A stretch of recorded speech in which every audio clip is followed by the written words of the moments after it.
जय श्री राधे। आदरणीय दर्शकों, आपके सामने आज हम पलाश का पुष्प लेकर प्रस्तुत हुए हैं। आप पलाश के पुष्प का दर्शन लाभ प्राप्त कर रहे हैं। पलाश का पुष्प अत्यंत मनमोहक होता है। पलाश को विभिन्न नामों से जाना जाता है, जैसे पलाश, छूल, परसा, ढाक, टेसु, किंशुक और केसु। पलाश के पुष्प अत्यंत आकर्षक होते हैं। इसके आकर्षक पुष्पों के कारण इसे जंगल की आग भी कहा जाता है। पलाश का पुष्प उत्तर प्रदेश और झारखंड का राजकीय पुष्प भी है। पलाश के पुष्प को भारतीय डाक तार विभाग द्वारा डाक टिकट पर प्रकाशित कर सम्मानित किया जा चुका है। प्राचीन काल से ही होली के रंग इसके पुष्पों से तैयार किए जाते रहे हैं। इसे पूरे भारतवर्ष में जाना जाता है, क्योंकि पलाश का पुष्प, पलाश का वृक्ष संपूर्ण भारतवर्ष में पाया जाता है।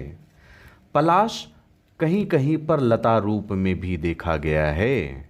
पलाश का वैज्ञानिक नाम ब्यूटिया मोनोस्पर्मा है। पलाश की पत्तियों का उपयोग वैवाहिक कार्यक्रमों में, मंडपाच्छादन के लिए और मेहमानों को भोजन कराने के लिए दोना पत्तल के रूप में अत्यंत प्रचलित था।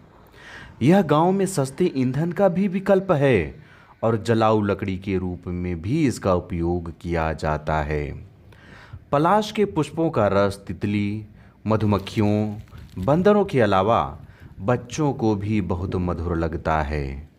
इसके पुष्पों के गहने बच्चों को बहुत भाते हैं। छत्तीसगढ़ के कुछ लोकप्रिय गीत इन पुष्पों पर भी बनाए और फिल्माए गए हैं। आप देख रहे हैं पूरे अंगार के समान दहकते हुए रंगों वाले पलाश के पुष्प।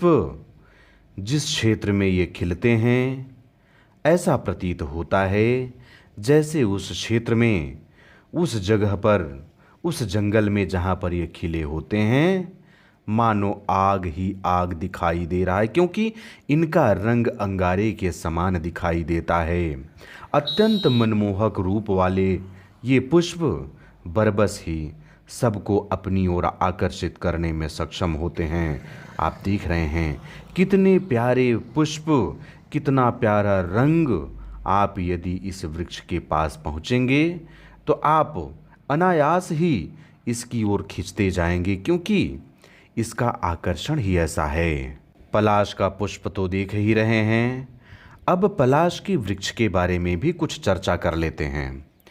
पलाश का यह वृक्ष भारतवर्ष के सभी प्रदेशों और सभी स्थानों पर पाया जाता है। पलाश का वृक्ष मैदानों और जंगलों में ही नहीं, 4000 फुट ऊंची पहाड़ियों की चोटियों तक भी किसी न किसी रूप में अवश्य प्राप्त होता है। पलाश 3 रूपों में पाया जाता है, वृक्ष रूप में, छुप रूप में अर्थात छोटी छोटी झाड़ियों के रूप में, और लता के रूप में। बगीचों में यह वृक्ष रूप में और जंगलों की पहाड़ियों में अधिकतर छुप अर्थात झाड़ियों के रूप में पाया जाता है। लता के रूप में यह बहुत ही कम प्राप्त होता है। पत्ते, फूल और फल तीनों प्रकारों में एक ही समान के होते हैं। वृक्ष बहुत ऊंचा नहीं होता है, यह मझोले आकार का अर्थात मीडियम साइज का होता है। छुप झाड़ियों के रूप में अर्थात छोटे छोटे वृक्ष, छोटे छोटी झाड़ियां कह सकते हैं कि छुप झाड़ियों के रूप में, अर्थात एक स्थान पर पास पास बहुत सारे उग जाते हैं। इसके पत्ते गोल और बीच में थोड़े नुकीले होते हैं, जिनके पीठ की ओर सफ़ेद रंग दिखाई देता है और सामने की ओर हरा रंग दिखाई देता है।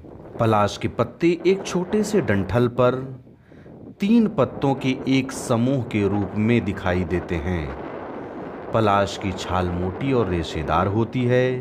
पलाश के पुष्प अर्धचंद्राकार एवं गहरे लाल रंग अर्थात अंगार के समान लाल रंगों वाले छोटे छोटे आकार के पुष्प होते हैं, जो कि अत्यंत मनमोहक होते हैं।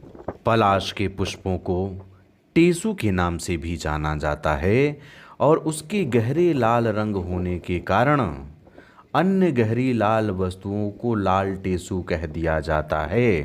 पलाश के पुष्प फाल्गुन महीने में ही खिल जाते हैं और चैत्र महीने के आधे महीने बीतते बीतते ये झड़ने लगते हैं और इनमें पलाश के फल दिखाई देने लगते हैं।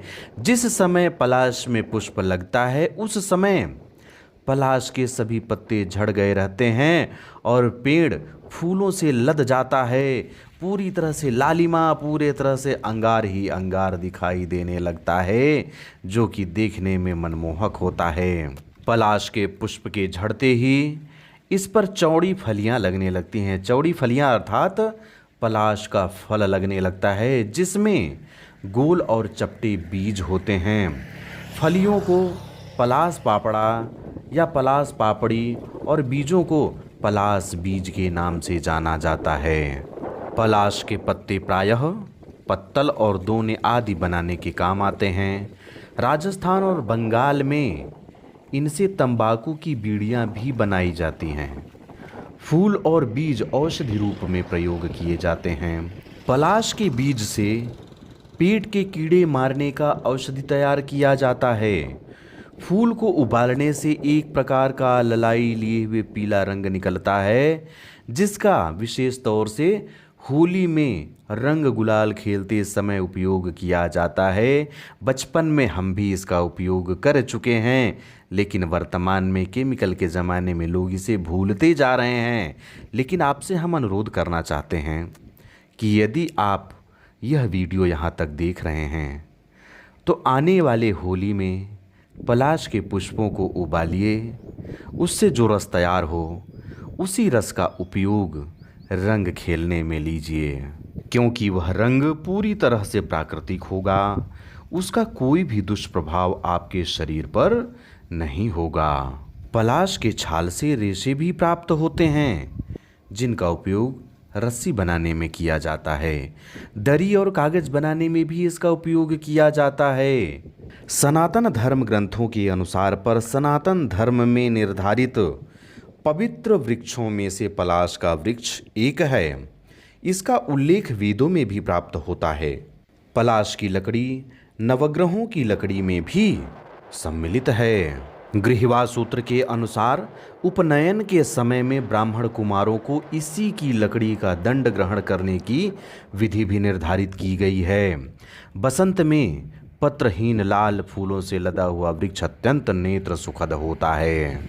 संस्कृत एवं हिंदी के कवियों ने इसके सौंदर्य पर अत्यंत कल्पनाएं एवं कविताएं तैयार की हैं। लेकिन आपको बता दें, पलाश का पुष्प देखने में तो अत्यंत सुंदर होता है, लेकिन उसमें कोई सुगंध नहीं होती है। इस तरह से इस वीडियो के माध्यम से आपने पलाश के पुष्प के बारे में जानकारी प्राप्त की।